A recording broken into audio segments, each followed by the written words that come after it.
आदाब, मैं हूं जावेद सैयद। आप देख रहे हैं न्यूज 24 इंडिया। अहमदाबाद में पिछले ही हफ्ते छिपा वेलफेयर हॉस्पिटल की बेदरकारी सामने आई थी। एक मां और बच्ची की मौत हो चुकी है। उसी तरह अहमदाबाद के सरदार स्टेडियम नवरंगपुरा में आया हुआ एक हॉस्पिटल है, जिसमें हॉस्पिटल में सिर्फ और सिर्फ उसे दवाखाना नहीं, कत्लखाना कहा जा सकता है।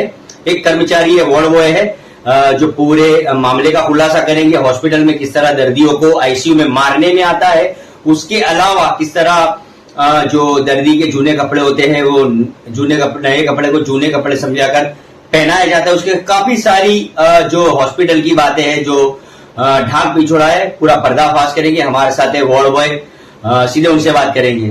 भाई, आपનું નામ શું છે? હું પરમાર જયેશ લખવાણ બોલું છું। એવરન હોસ્પિટલમાં હું વોર્ડ બોય તરીકે જોબ કરતો હતો અને છેલ્લા ઘણા સમયથી 5 મહિનાથી ત્યાં મેં નોકરી કરી, પણ ત્યાં બધું મેં જોયું કે અહીંયા બધું ખોટું થઈ રહ્યું છે। મેં અવાજ ઉઠાવ્યો, મેડમને વારે ઘડીએ મેં કીધું કે મેડમ, અહીંયા ગાડી તમે આ પેશન્ટના કપડા આ પેશન્ટમાં કેમ પહેરાવો છો? લોકોનો બીમારી આ બીમારી સારા માણસોને થશે। કેન્ટીનમાં જમવાનું બધું ગંદકું, આવા કપડા તમે જુઓ, વાસણો બધા ગંદા, બરોબર। વારે ઘડીએ ત્યાં મેડમને મેં જાણ કરી, પણ કોઈ મારી વાત સાંભળવા તૈયાર નથી। ઉલટો એ લોકોએ મને બેદરકારી ને બધું કે આ બધું શું તું સીઆઈડી છે, આમ છે તેમ છે, ખોટી ખોટી વાતો કરીને મને એ લોકોએ રાજીનામું મૂકવા મજબૂર કર્યો।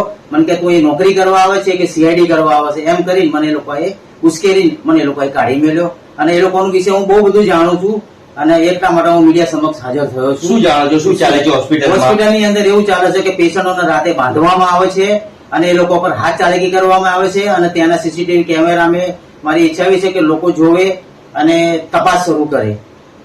Hospital multi special hospital Navrangpura એવરન હોસ્પિટલ સરદાર સ્ટેડિયમ। એના સિવાય જે દર્દીઓના કપડા વિશે તમે જે વાત કરી છે, એ શું છે? પેશન્ટના કપડા કેમ એવું કરે છે લોકો કે આ પેશન્ટના કપડા કાઢી અને બીજા પેશન્ટને પહેરાવવામાં આવે છે। જૂના ગંદા કપડા કે જે બિચારા પેશન્ટોને ખબર જ ના હોય, એમને એમ પડી રહ્યા હોય। એ લોકોને એવું કે ભાઈ ચલો બીજા નવા પહેરાયા છે, તો અમને પોતે એક લક્ષ્મીબેન સુપરવાઇઝર છે, એ અમને આ કપડા આપે। ભાવના મેડમ ત્યાં એચઆર છે, એ પોતે બધું જાણે છે અને એનું રેકોર્ડિંગ મારી પાસે છે। એટલે એ સિવાય બી ત્યાં આઈસીયુ માં શું રાત્રે થાય છે? ડોક્ટરો સુઈ જાય છે, બધા 2 વાગ્યા પછી બધા સુઈ જાય છે અને એનો બી મેં અવાજ ઉઠાવ્યો, બીજું ડોક્ટરો બધા આ રીતના ઉઈ જાય છે, કોઈ ધ્યાન આપતું નથી। તો આ લોકોએ બધા એમ કીધું કે તું ભાઈ શું આ બધું શું કરે છે? વારે ઘડે શું બધાનું કે કરે છે? એ તો આવું જ ચાલશે, તારે નોકરી કરવી હોય તો કર, ને તો નીકળી જા। અને મારી જોડે બધા પુરાવા છે, એ લોકોના બધાના રેકોર્ડિંગ છે મારી જોડે। મને આપશો? હા, તમને આપવા હું તૈયાર છું। કેન્ટીનમાં શું? કેન્ટીનમાં એટલી બધી ગંદકી હોય છે, મારે એની જોડે ફોટા, વાસણો એટલા ગંદા પાણીમાં અંદર માખો પડી હોય છે, તો એ ધોવાય છે અને ખાલી કોરી કરીને પેશન્ટોનું ખાવાનું પેક કરીને આપી દે। પેશન્ટોમાંથી અંદર ત્યાં ઉપર વાળ બી નીકળે છે, માખો બી નીકળે છે, એના બધા જ ફોટા બધું ત્યાં સ્ટાફના મોબાઈલોમાં હોય છે। પોતે બી બધું બતાવે છે કેન્ટીનો વાળાને કે આવું બધું હોય છે, પણ કોઈ ધ્યાન આપવા તૈયાર નથી। હલકી ગુણવત્તાનું ખાવાનું હોય છે ને મોંઘા પૈસા લે, પૈસા બધા મોંઘા લેશે। ખાવાનું આ હલકું લોકો ફેંકી દેશે। અને બીજું કે ત્યાં ગાડી એક લગભગ 2 મહિનાથી પેશન્ટ ત્યાં આવ્યું હતું, એમની સારવાર બી ઘરે જઈને હું જ કરું છું। હજુ બી એ પેશન્ટ ઉભું થઈને બિચારીની પરિસ્થિતિ પથારીમાં, એ ચાલતું સારી રીતના આવ્યું હતું, અત્યારે પથારીમાં છે એ પેશન્ટ। એ પેશન્ટના ઘરે જઈને હું સેવા કરું છું છેલ્લા 2 મહિનાથી। હોસ્પિટલની બેદરકારી, કોઈનું મોત થયું હોય એવા 2-4-6 મહિના વર્ષમાં એવું કેસ? એવા બધા કેસ થયા છે, પણ આ લોકો શું અમારી જોડે મોબાઈલ બધા જમા કરી લે છે, બરોબર, આપતા નથી। હું અવાજ ઉઠાવું, બધું ધ્યાન રાખું, જોઉં છું કે આ બધું ખોટું થઈ રહ્યું છે, બરાબર। આ લોકો સમજાય, પોલીસ બધા નીચે ઉતારી દેશે અને જેમ તેમ કરીને બોડી પેક કરીને આપવાની તૈયારી, બસ પૈસા ભરો અને લઈ જાઓ બોડી। અને મોબાઈલ નથી લઈ જવા દેતા?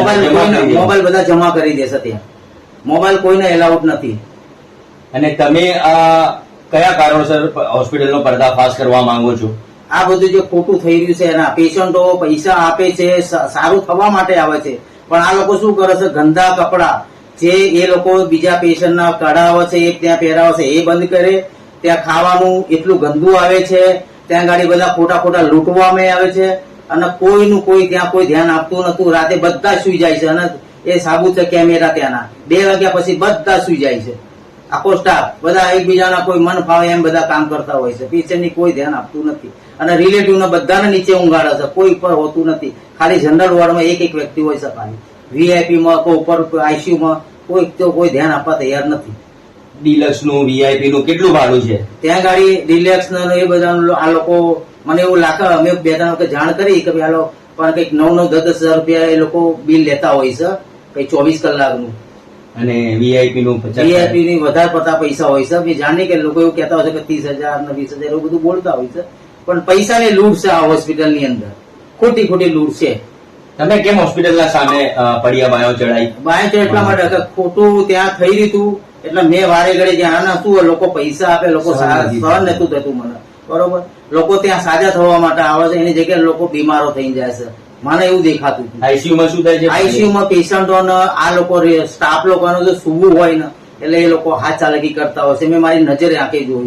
મેડમ 2 હાથ બાંધે છે, 2 પગ બી બાંધી દે છે, અને પડદા કલ્ટન કરાવી શું કેમેરામાં દેખાય એટલે એ લોકો ચૂંટાળા ભરવામાં આવે છે, એ લોકોને મારવામાં આવે છે.